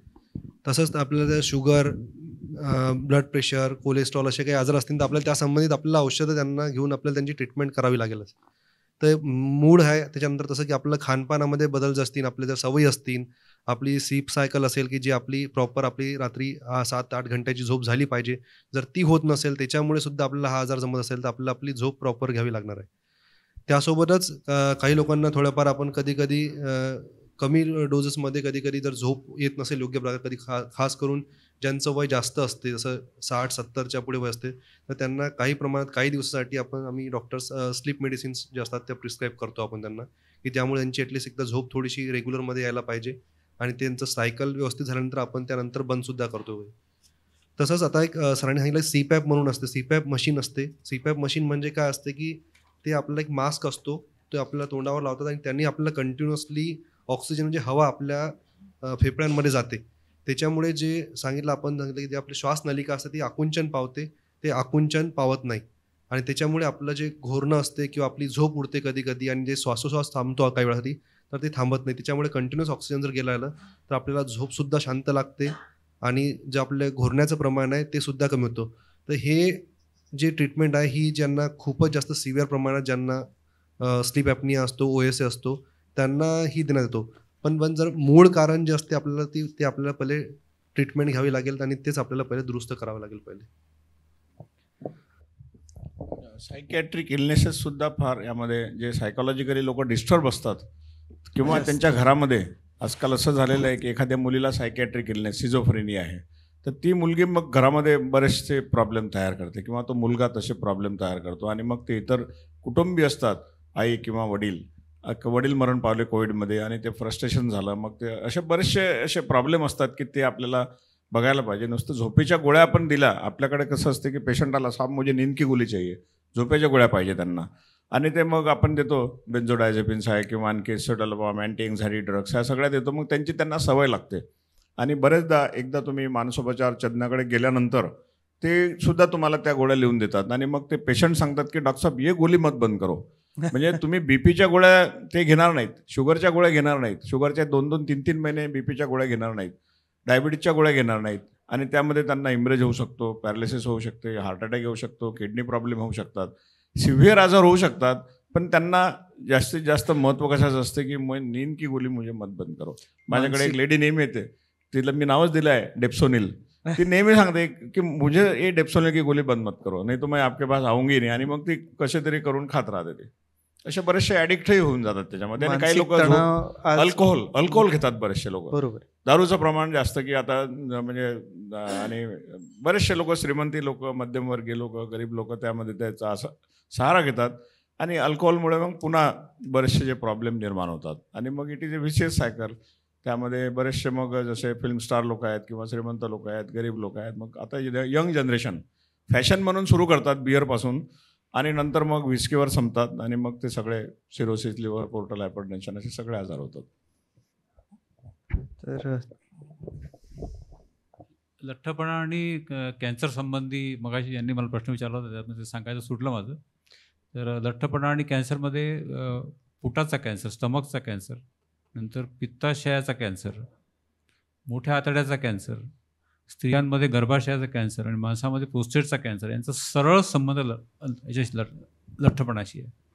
आणि ट्रीटमेंट संबंधी जसं आपण आता डॉक्टर अंकुशनी जसं मार्गदर्शन केलं CPAP संबंधी, एक सोपा उपाय जो म्हणजे मी वापरतो स्वतः. आपण सगळ्या लोकांनी कधी योगासनाच्या याला गेले असाल, वर्गाला गेले असाल, तिथे एक सिंहमुद्रा नावाचं एक आसन असते. तर असं मोठी जीभ बाहेर काढून ताण येईपर्यंत जेव्हा तुम्ही गळा ठेवाल असा, मग मनामध्ये 1 ते 10 पर्यंत काउंट करायचं, तिथपर्यंत हीच पोझिशन मेंटेन करायची आणि असं दिवसातून 10 ते 12 वेळेला करायचं, समोर कोणी नसताना. म्हणजे उगा तुम्ही जीभ काढतात लोक हसतील तुम्हाला. तर हे जेव्हा तुम्ही कराल तर मी माझा एक 30-40 पेशंट लोकांचा हे केला, स्टडी केला आणि त्याच्यामध्ये त्यांचं म्हणजे कम्फर्ट अबाउट स्लीप हा प्रश्न विचारला. तर जवळपास 70-80% लोकांची जी हे होती, तक्रार होती की माझी झोप पूर्ण नाही झाली, ही गायब झाली. त्यांचं घोरणं पूर्णपणे बंधनच झालं. परंतु सिंहमुद्रा रेग्युलरली केल्यामुळे त्यांचं जे सकाळी उठल्यानंतर त्यांना छान नाही वाटायचं, फ्रेश वाटायचं. आणि पार्टनर्स हॅपीनेस, जसं आता डॉक्टर खोबराने सांगितलं ना की मिसेस घेऊन येतात पेशंटला की घोरताना आमची झोप होत नाही, तर आम्ही त्याच्यामध्ये एक पार्टनर्स हॅपीनेस हा पण एक पार्ट ठेवला होता. पार्टनर्स वेर हॅपी. जेव्हापासून म्हणे सिंहमुद्रा करायला लागले तेव्हापासून सिंहासारखे नाही वागत, पण घोरणं कमी झालं. छान. बरीचशी माहिती जी सगळ्या लोकांना खूप कामी पडू शकते अशी बरीचशी माहिती डॉक्टरांनी आपल्याला दिली. लठ्ठपणाबद्दल आणि निद्रा रोगांबद्दल बऱ्याच. तुमचे काही प्रश्न असतील तर डॉक्टर त्यांचं शंकेचं निरसन करू शकतात. झोपल्यानंतर 2 तासांनी मला म्हणजे उठतो आणि पुन्हा झोपले की पुन्हा 2 तासांनी असं, याचं कारण काय? त्याच्यामुळे झोप नाही होत आहे माझी. चालेल. हे राजू गजबे, तुम्ही पाणी जास्त पित असणार झोपायच्या अगोदर. पाण्याचं किती लिटर पाणी पिता तुम्ही? दिवसातून 3 ते 4 लिटर पाणी पितो साहेब. अच्छा. मग आणखी तुम्हाला शुगर तर नाहीच आहे ना? नाही, शुगर डायबिटीस नाही आहे, प्रोस्टेट नाही. ते दोन कारण, एक तर डायबिटीस आहे किंवा पॉलियुरिया आपण ज्याला म्हणतो, आणि किंवा मग झोपायच्या आधी जर तुम्ही पाणी जास्त पित असाल तर त्याच्यासुद्धा एक फिजिओलॉजिकली सुद्धा असू शकतं. जर आजार नसेल तुम्हाला कोणताच तर इट इज अ फिजिओलॉजिकल आहे. तर त्यामध्ये पाण्याचं प्रमाण जर तुम्ही कमी करता आलं तुमच्या किडनीच्या टेस्ट वगैरे करून, किंवा बरेचसे लोक यूट्यूबवर वाचतात की आता इतकं पाणी प्यायचं, तेवढं पाणी प्यायचं, तसं काही तुम्ही युट्यूब वगैरेवर काही वाचलं? नाही, युट्यूब वगैरे नाही पाहत मी. हां. फक्त रात्री म्हणजे झोपायच्या वेळेस युरिनचं तुम्ही एकदा ऑस्मोलॅलिटी ज्याला म्हणतात, युरिन एक्झामिनेशन, हां. तुमच्या 24 तासामध्ये तुमची म्हणजे इनटेक तुमचं किती आहे, 3 लिटर 4 लिटर तुम्ही पाणी पिता, तर तुमच्या युरिनचं 24 तासामध्ये तुमची किती युरिन होते, 2-2 तासांनी जरी झाली फ्रिक्वेन्सी, पण तरी तुमचं वय किती आहे? आता माझ्या 66 चालू आहे. 66 चालू आहे. तर तुम्हाला PSA नावाची एक टेस्ट करून घ्याल, प्रोस्टॅटिक स्पेसिफिक अँटीजन त्याला म्हणतात, की ज्याने सायलेंट प्रोस्टेट कॅन्सर होऊ शकतो किंवा तुमच्या फॅमिलीमध्ये कोणाला असेल, तसं पूर्ण बॉडी चेकअप करून युरिन टेस्ट, स्पेसिफिसिटी, त्याची ग्रॅव्हिटी, त्याचं ऑस्मोलॅलिटी हे सगळं करून घ्यायला पाहिजे. ठीक आहे. काही रक्ताच्या आणि एखादी सोनोग्राफी तुमच्या प्रश्नाचं उत्तर देऊ शकते. साधा उपाय म्हणजे संध्याकाळी 6 वाजल्यानंतर तुम्हाला गरजेचं असेल तेवढंच पाणी प्या, म्हणजे रात्री उठण्याची फ्रिक्वेन्सी कमी राहू शकते. आणि इथपासून आपण गोड सुरुवात जर खाल्लं तुम्ही रात्री, गोड खाल्ले पदार्थ काही असे, तर त्याच्यामुळे सुद्धा युरिन होते. जसं स्वीट डिश खाल्ली एखाद्या वेळेस, किंवा असं काही कॅलरी जास्त झाल्या किंवा असं काही झालं, तर ती बॉडी ते फेकून देईल तुम्हाला. तर त्या नहीं, आजकल नहीं हो रहा, वो पहले से है. क्योंकि हमारे घर में 12 साल की बच्ची है, उसको डायबिटीज हुआ है. हाँ, वो जैसे टाइप 1 डायबिटीज़ होता है, जनरली हम लोग लेते हैं कि टाइप 1 डायबिटीज़, टाइप 2 डायबिटीज़ और 1.5 डायबिटीज़. तो डायबिटीज़ के बहुत सारे प्रकार है, तो जेनेटिक है. तो जैसे टाइप 1 डायबिटीज़ है जिसके इसमें इंसुलिन नहीं बनता है बचपन से, बीटा सेल एग्जॉस्ट हो जाते हैं, कोई वायरस इन्फेक्शन हो गया मम्स वगैरह, तो वो एक कारण है. तो उसका जो इलाज है, उसका स्पेसिफिक डायबिटीज़ का कौन सा टाइप का डायबिटीज़, उसमें टाइप 1 में भी बहुत सारे डायबिटीज़ है. अच्छा. MODY 1 से लेके MODY 14-15 तक है. तो वो आपको उसका जेनेटिक स्टडी ये करने के बाद ही पता चलेगा, और वो उसको इंसुलिन देना ज़रूरी होता है. अच्छा. माझा हार्टचं ऑपरेशन झालेलं आहे, मला शुगर पण आहे, पण सध्या काय होते, मला रात्री झोपल्यानंतर जे रात्रभरामध्ये 3 ते 4 वेळा लगेला जावं लागते. नंतर झोप येते, पण कधी कधी अशी वेळ येते एकदा उठल्यानंतर मग झोप नाही येत. फार क्वचित होते असं, म्हणजे 30 दिवसातून 2 महिन्यातून एखादी वेळ. मोस्टली आपलं जे वय पाहता तुम्हाला एकदा प्रोस्टेटचं एकदा हे करून घ्यायला पाहिजे, स्टडी करून घ्यायला पाहिजे. 75 आहे. प्रोस्टेट करता तुम्हाला हे करून घ्यायला पाहिजे, तपासणी करून घ्यायला पाहिजे. त्याच्यानंतर पुष्कळ लोक काय करतात की प्रत्येक वेळी रात्री युरिन करायला उठले की प्रत्येक वेळी पुन्हा पाणी पितात. तर ते नाही करायला पाहिजे. जर तोंड कोरडं पडलं असेल, कारण बऱ्याचदा जसं तुमच्या वयामध्ये समजा दात पडले किंवा कवडी वगैरे काढून ठेवली, तर तोंड उघडं राहते झोपेत. मग तशा वेळेला तुमचं तोंड आतून कोरडं पडते. तर म्हणून रात्री जेव्हा तुम्ही युरिन करायला उठता त्यावेळेला फक्त एक चूळ भरायची आणि पाणी थुंकून द्यायचं. मग तुम्हाला वारंवार उठण्याचा त्रास कमी होईल. पण याच्या उपर त्रास असेल तर मात्र प्रोस्टेट करता तुम्हाला निश्चितपणे प्रयत्न करायला पाहिजे. दुसरी गोष्ट म्हणजे एक आजकाल ओव्हर ॲक्टिव्ह ब्लॅडर नावाचा आजार निघाला आहे, पण त्याच्याकडे तुम्हाला म्हणजे प्रॉपर युरोलॉजिस्टकडे जाऊनच त्याची तपासणी करून घ्यायला पाहिजे. याच्यामध्ये ब्लॅडरची जी असते कॅपॅसिटी ही पुष्कळदा लहान होऊन जाते. बरेचदा बायपास सर्जरी ऑपरेशन करताना पेशंटला हे टाकतात, कॅथेटर टाकतात. तर कॅथेटरमुळे कधी थोडंसं रेसिड्युअल इन्फेक्शन राहते, ते पण एक कारण राहू शकते तुम्हाला या वयामध्ये आता वारंवार युरिनला जाण्याचं कारण राहण्याचं. तर मुके साहेब, तुमचा बायपास झालेला आहे, तर तुम्हाला बऱ्याचशा गोळ्या सुरू आहेत. मला असं वाटतं की जसं कधी कोणी डापाग्लिप्लोझिनच्या गोळ्या घेतात हार्ट फेल्युअर होऊ नये म्हणून, किंवा डायुरिटीज घेतात हार्ट फेल्युअर होऊ नये म्हणून. तर त्या तुम्ही ज्या मेडिसिन घेता त्यामध्ये कदाचित एखादी डायुरिटिकची गोळी असते किंवा SGLT2 इनिबिटरच्या गोळ्या असतात.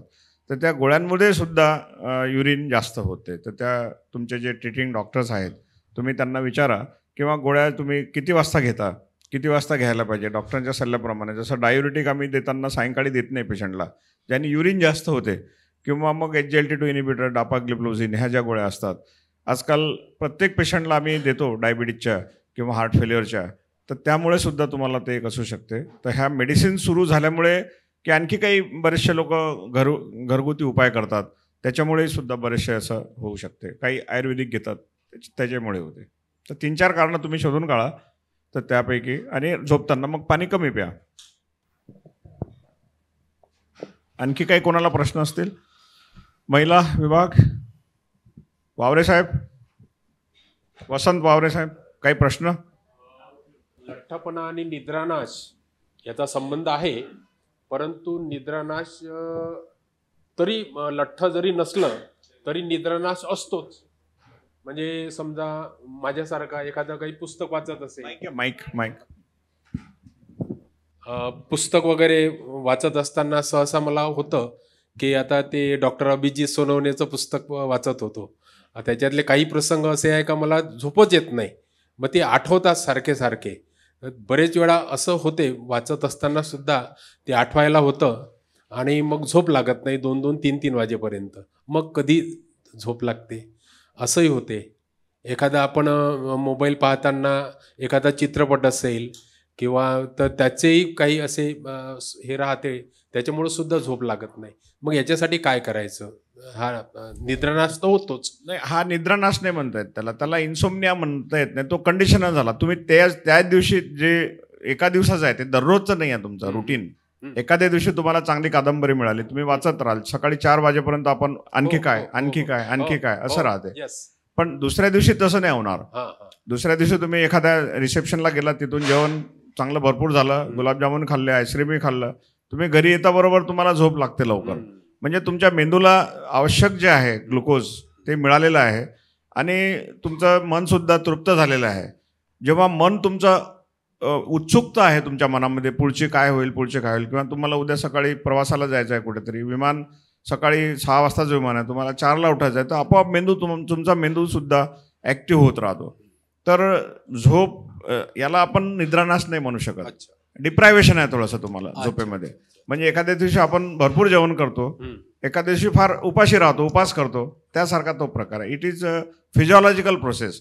आणि तुम्ही झोपताना मग मोबाईल किंवा पुस्तकं असे न वाजता तुमचं फिक्स करून घ्यायचं की रात्री लाईट बंद करायचे, पूर्ण रूममध्ये अंधार करायचा आणि डोळे बंद करून रात्री थोडं आनापानसती आहे किंवा थोडं मेडिटेशन आहे, 15-20 मिनटं श्वासोच्छ्वास आहे, सरांनी सांगितलं ते आसन आहेत, असे 15 मिनटं तुम्ही जर मनात सोबत तुम्ही संवाद करत राहाल तुमच्यासोबत. काही लोक डेंजरस मूव्ही पाहतात, म्हणजे भूताचे पिक्चर पाहतात यंग जनरेशन, आणि मग ते झोपत नाही आणि मग त्यांना असे हे होतात. तर ती जी अशी जी सवय आहे, ह्या सवयीला बंद करून रात्री, आता तुम्ही रिटायर झालात, 10 वाजता लाईट बंद करून झोपून जा, सकाळी 4 वाजता उठा, बरोबर तुमचं रुटीन राहील. आणि मोबाईल हा आजकाल जास्त डेंजरस आहे. मोबाईलमध्ये जे लोक रील टाकतात किंवा ते यूट्यूबवर टाकतात आणि वेगवेगळे प्रकारचे टाकतात, त्यामध्ये लोक बरेचदा जसं आता PUBG गेम आहे, त्या गेममध्ये लोक माझ्याकडे येतात की हम लोग गेम खेळते ते रात को, त्या गेमवरही ते बरेचसा 2-2, 3-3 वाजेपर्यंत, आणि मग सगळे 11 वाजेपर्यंत उठत नाही. तर ह्या सवयी ज्या आहेत ना आपल्या शरीराला, सरांनी सांगितल्याप्रमाणे त्या तुम्ही डेव्हलप करायला पाहिजे. बरोबर, थँक्यू. सर, अजून एक प्रश्न होता की एक गोष्ट याच्यामध्ये आणखी आपण एक समजून घ्या. स्क्रीन टाईम आहे हा झोपेच्या 1 तास आधी बंद करायला पाहिजे. जी सर. आणि एक प्रॅक्टिस करा की घरातले लोक आपसात बोलतील. आपसात बोलणं आजकाल गायब झालं. हो, अगदी बरोबर. प्रत्येकात माणूस एक मोबाईल घेऊन बसतोय एका कोपऱ्यामध्ये.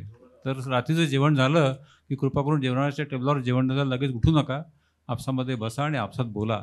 अतिशय महत्त्वाची गोष्ट आहे. त्याने एक पीस ऑफ माइंड आणि कम्युनिकेशन राहते फॅमिलीमध्ये. आणि आपला मेंदू असतो ना, आपला मेंदू अतिशय हुशार असतो. जी ॲक्टिव्हिटी तुम्ही रिपीटेडली कराल ती करण्याकरता तो तुम्हाला बरोबर उद्युक्त करतो. म्हणजे तुम्ही जर रोज 10 वाजता झोपाल आणि रोज 5 वाजता उठाल, असं रोज करायचं. याला म्हणतात स्लीप हायजीन. तुम्हाला 10 वाजता झोप लागो किंवा न लागो, 10 वाजता बिस्तरावर पडा, 5 वाजता बिस्तरातून उठा, असं रोज करा. असं जेव्हा 8 दिवस तुम्ही रोज कराल, तुम्हाला 9व्या दिवशी 10 वाजता झोप येईल, 5 वाजता तुमची झोप उघडेल बिना अलार्म लावता. असा आपला मेंदू शिकतो, समजा ना. हे अत्यंत महत्त्वाचं आहे. आणि झोपण्याच्या पूर्वी तर तुम्ही सांगितलं की कुठले पुस्तकं, मूवी हे ते वगैरे, प्रत्येकाची आपली आपली वेळ असते, त्या वेळेला तेवढं काम करायला पाहिजे. नंतर रिटायर झाल्यानंतर पुष्कळ लोक दुपारच्या वेळेला झोपतात.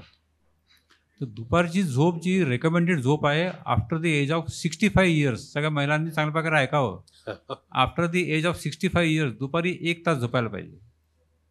1 तासाच्या वर नाही, फक्त after the age of 65 years. त्याच्या आधी तर झोपायला नाही पाहिजे. दुपारी काहीतरी शिवणकाम, विणकाम, भरतकाम असे काहीतरी उद्योग होते ते सुरू ठेवा. 1 तास दुपारी झोपा, 7 तास रात्री झोपता आणि गुड इनफ. रोज व्यायाम करा, ते अतिशय महत्त्वाचं आहे.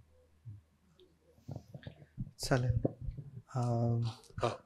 आणखी आपला काही प्रश्न होता? हां सर, असा होता, ते मगाशी तुम्ही सांगितलं, अतिशय सुंदर माहिती दिली की जे जेवण आहे ते बाहेरचं न घेता आपल्या घरातलं जेवण चांगलं असतं, आणि हे अगदी बरोबर आहे. परंतु अलीकडे काय होतं सर की कुठल्याही प्रकारचं अन्न असो, धान्य असो, त्याच्यामध्ये खताचा आणि फवाऱ्याचा पेस्टिसाईडचा खूप वापर केला जातो. म्हणजे अगदी फळंसुद्धा आता तुम्हाला चांगलीच मिळतील असं नाही आहे, परंतु आता ते खावे लागतात. तर मग याच्यासाठी काही असं काही मार्गदर्शन आहे का? काय नेमकं काय करायचं? फळांचा जो हे असतो क्लिनलीनेस असतो, त्याच्याकरता एक 40 ते 45 मिनटंपर्यंत फळं नेहमी पाण्यामध्ये बुडवून ठेवले पाहिजे आणि नंतर ते व्यवस्थित धुवून खाल्ले तर त्याच्यातला रिस्क पूर्णपणे जात नाही, पण बऱ्यापैकी कमी होऊ शकतो. आणि ज्या ज्या फळांच्या साली आपण काढू शकतो, जसं ॲपल आहे, धुतल्यानंतरही त्याच्यामध्ये बरंचसं असा चिकनाहट राहते, त्याच्यावरती काढता येत नाही. अशा वेळेस त्यांच्या साली जर काढून घेतल्या तर वरून जे पदार्थ आहेत किंवा आहेत ते कमी राहू शकतात. हा एक दुसरा मार्ग आपण करू शकतो. सर, मला हे विचारायचं आहे की खाण्यामध्ये असे काही पदार्थ आहेत का, जसं म्हणतात काही ड्रायफ्रूट्स वगैरे घ्यायचे किंवा काही स्पेशल असे फ्रूट्स वगैरे किंवा आणखी काही खाण्यातले काही पदार्थ असे घेतल्याने झोप येऊ म्हणजे चांगल्या प्रकारे येऊ शकते का? भरल्या पोटी नेहमी तुम्हाला झोप येईल चांगली. नाही, तेही जास्त खाऊ नका म्हणतात डॉक्टर लोक, थोडं 2 घास कमी खा असे सांगतात. भरलं पोट म्हणजे आता एकदमच खाली. आपला जो रोजचा आहार असतो ना, याच्यामध्ये साधारणपणे 40% 40% 20%, 40% प्रोटीन, 40% कार्बोहायड्रेट्स, पण कार्बोहायड्रेट म्हणजे कॉम्प्लेक्स कार्बोहायड्रेट, नुसतं गोड पदार्थ नाही, आणि 20% फॅटसुद्धा आपल्या शरीराला आवश्यक असते. आणि फॅटमध्ये जसं आपण मगाशी चर्चा केली, त्याच्यामध्ये शेंगदाण्याचं तेल, खोबऱ्याचं तेल किंवा जवसाचं तेल, खाण्याचं तूप यांचा अंतर्भाव पाहिजे. त्याच्यानंतर 40% जे आपण हे खातो, प्रोटीन्स खातो, याच्यामध्ये फर्स्ट क्लास प्रोटीन पाहिजे. आणि फर्स्ट क्लास प्रोटीनमध्ये जे टॉप ऑर्डरचं फर्स्ट क्लास प्रोटीन आहे ते अंड्याचा पांढरा भाग. अंड्याच्या पांढऱ्या भागातलं जे अल्ब्युमिन असते आणि आपल्या शरीरामधलं अल्ब्युमिन असते हे ऑलमोस्ट सेम असते. आणि तुम्ही अंडं खाता तेव्हा शरीराला आनंद होतो की अपना आदमी आया. आणि एका अंड्यापासून तुम्हाला 6.5 ते 7 ग्रॅमपर्यंत फर्स्ट क्लास प्रोटीन मिळते. पिवळा भाग नाही खायचा का? पिवळा भाग खाल्ला नाही पाहिजे असं जरूर नाही. जे लोक खूपच रोड आहे किंवा ग्रोईंग एजमध्ये आहे त्याच्यामध्ये पण लायपोप्रोटीन असतात, त्याच्या अजिबात प्रोटीन नसते असं नाही. अंड्याच्या पिवळ्या भागात पण लायपोप्रोटीन असते, पण कोलेस्ट्रॉल जास्त असते. पण जे ग्रोईंग एज असते, ग्रोईंग एज म्हणजे before the age of 21 years. 21 years तुमची ग्रोथ पूर्ण संपून जाते. 21 इयर्सच्या आधी तुम्ही समजा पूर्ण जरी अंडं खाल्लं पण व्यवस्थित व्यायाम केला तर तुम्हाला त्याचा फायदाच होतो. तर आणि त्याच्यानंतर नॉनव्हेज तुम्हाला खायचं असेल तर नॉनव्हेजमध्ये आपल्या देशामध्ये काय पद्धत आहे माहिती आहे का, की पहिले त्या प्राण्याचा प्राण घेतात, मग त्याच्या मांसाचा पण प्राण घेतात, त्याला इतकं उकळतात की त्याचं पूर्ण अन्न हे होते, नष्ट होते. तर बॉईल करून त्याला म्हणजे स्टीम करून त्यामध्ये काही जिरं, मीठ, तिखट काय तुमच्या आवडीप्रमाणे टाकायचं, हे प्रमाणे खाऊन तशा प्रकारे जर तुम्ही मांस खाल्लं तर ते तुम्हाला फायदेशीर आहे. पण ज्या प्रकारे आपल्याकडे मटण का रस्सा, भाकरी, आता पुण्याहून आलो सगळ्या ठिकाणी भाकरी मटणचे बोर्ड दिसले तर ते तशा प्रकारचं खाणं ते जे किल्ड फूड झालं. ते म्हणजे 2दा तुम्ही मारलं त्याला, एकदा प्राण्याला मारलं, एकदा त्या मासालाही मारलं. आणि थायरॉइड पेशंटमध्ये सोयाबीन खाऊ नका म्हणतात, सोयाबीनमध्ये प्रोटीन असते म्हणतात. तुम्ही जो प्रश्न विचारला ना की झोपायच्या आधी फ्रूट्स खाल्ल्याने झोप येते का, हा फार चांगला म्हणजे आपण फ्रूट सलाड खातो जेव्हा जेवण झाल्यानंतर, एक फ्रूटची डिश राहते, त्यामध्ये पपई आहे, टरबूज आहे, पेरू आहे, अनार आहे, अशा मिक्स जर तुम्ही फ्रूट्स एका बाउलमध्ये घ्याल आणि ते जेवण झाल्यानंतर खाल्लं तुम्ही तर तुम्हाला जास्त कॅलरी नाही मिळणार.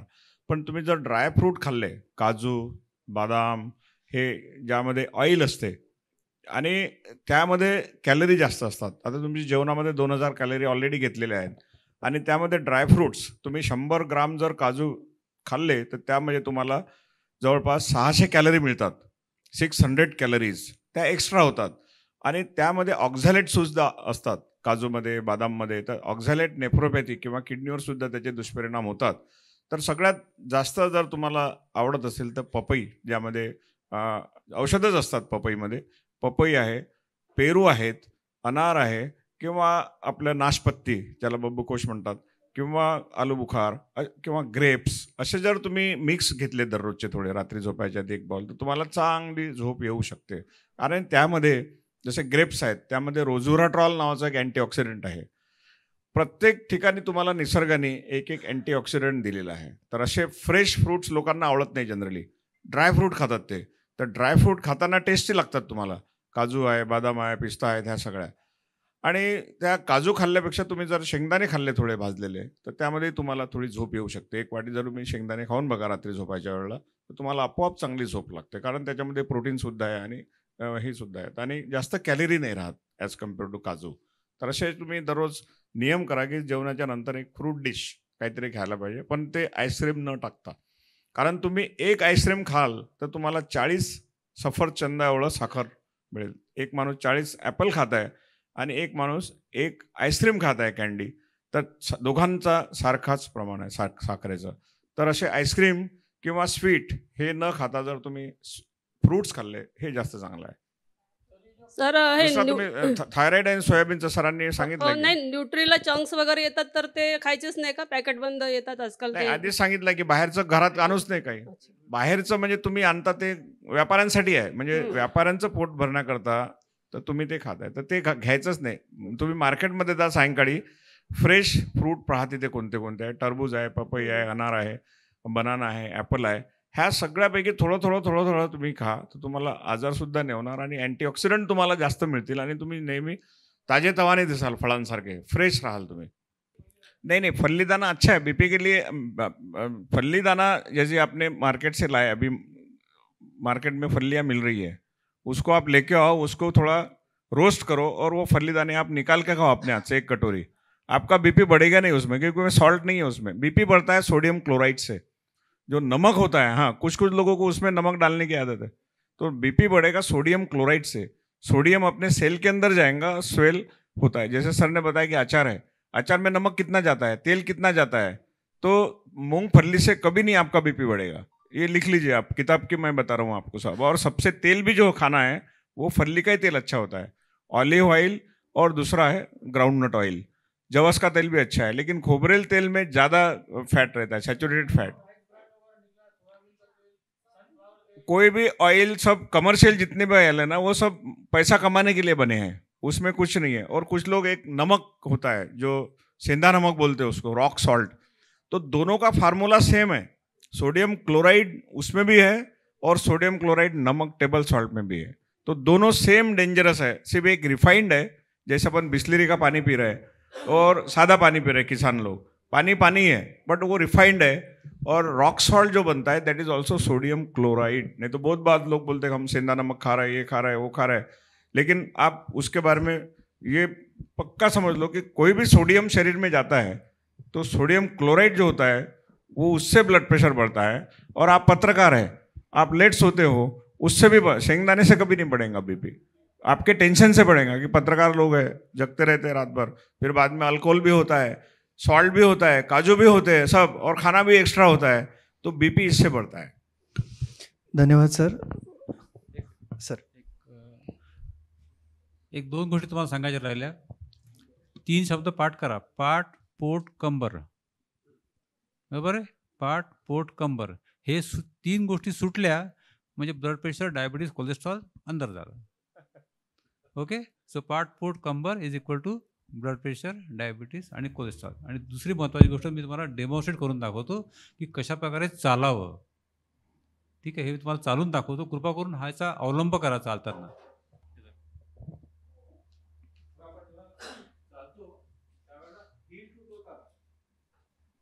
हील आधी ठेवायची, म्हणजे पायाच्या टाच आधी ठेवायची आणि मग पोचा.